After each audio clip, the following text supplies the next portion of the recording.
Hey everybody, this is Kayce and Victoria, and we're going to talk to you about our study, which we titled Teacher Perceptions of Student Voice. We came together on this topic because I have an interest in studying student voice for my dissertation.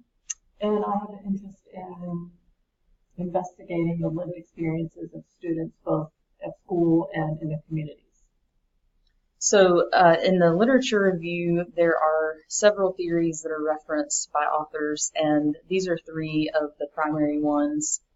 And our particular study, we positioned it within the constructivist theoretical framework, which is utilized in a lot of qualitative methodologies and is really all about the participants creating meaning through their experiences.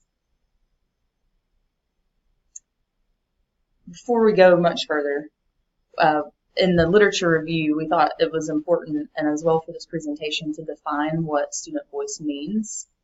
So we utilized a definition by Mitra and Gross, both of whom have done quite a bit of research on student voice. And at the most basic level, student voice refers to students being heard by adults at school. And as you move up the pyramid, less frequently we see a collaboration happening with adults, between students and adults, so really forcing those traditional roles to shift a little bit.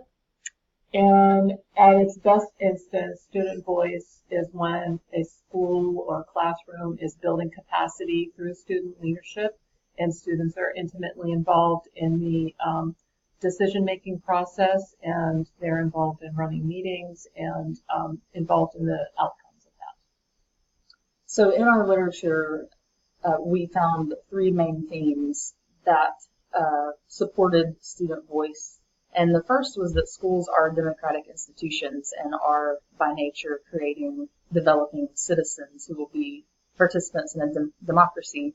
The second was a discussion about roles of adults and students in schools and sort of superimposing those traditional roles. And then finally was classroom curriculum and school reform. And that last one is really where we focused on for our particular study.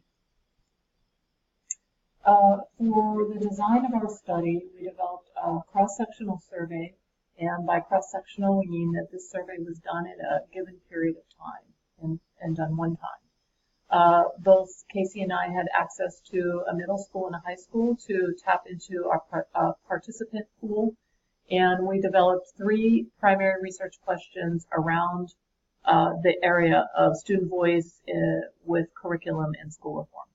So you can see here we were interested in getting an idea of what these teachers' interpretation of the term was without really giving them any idea of our own interpretation or our own idea of it.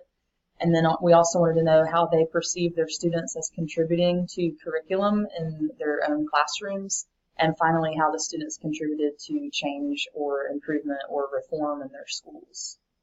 So our participants, once again, were drawn from four schools in southeastern North Carolina in a rural setting, which is significant because the majority of the research that we found was done in urban settings and in the Northeast and Northwest.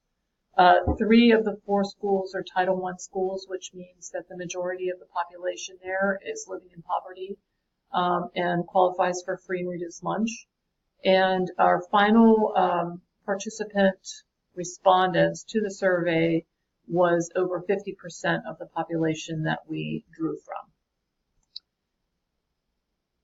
And this pie chart is just kind of a snapshot of a little bit of the demographic information that we collected from the respondents, which we felt was important to include because it does, we think, support the generalizability of the findings, especially since this is occurring in southeastern North Carolina. And as Victoria said, there's not a whole lot in this area of research within the Southeast.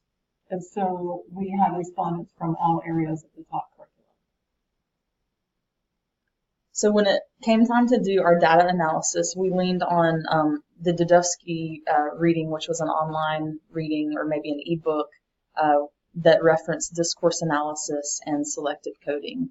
So we knew that our three research questions really aligned with what we already went ahead and coded ahead of time, which was that we were looking at interpretation of student voice, ISV, classroom student voice, CSV, and school student voice, SSV. And actually, I'll just point out that in the actual survey, we looked through our questions to make sure they represented equally all three of those question areas. So we got the results, we printed them separately. We didn't talk about them at all. We went for several days over Thanksgiving and analyzed them separately, and then came back together to compare our notes. And we really had a lot of the same themes. There weren't a whole lot of inconsistencies. There were only things that we needed to talk through that might have been like an addition to one another's themes. Anything else? So here's an example of some of our data analysis. This particular table looked at the three questions where we were asking teachers how they interpreted student voice generally, and then in the classroom, and then at the school level. And the color coding is just giving you an example of how we could see that the same interpretations were occurring in all three of those settings. So for example, that bright yellow color is showing that in both the classroom and in general, teachers interpreted student voice as listening to students and doing so in a safe environment. So it's just an example of how we coded all of the information. And to kind of wrap it all up in our discussion, we see that teachers reference listening in their classrooms, and that listening to students has an element of safety and comfort that has to be existent for students, and that sometimes they do take an active role in terms of their input or their advocacy or the choices that they make. And then at the school level, many teachers reference the fact that students can be involved on the school improvement team, in student councils and clubs, and this was where they were able to express their opinions and ideas. However, there was no evidence that students had a strong role in any kind of decision making at the school level. So to kind of wrap it all together, going back to Mitra's pyramid, it's obvious that teachers have a clear understanding of what student voice means, but their application of it is typically at that bottom level of the pyramid. So we thought about how this could unfold in future studies for us.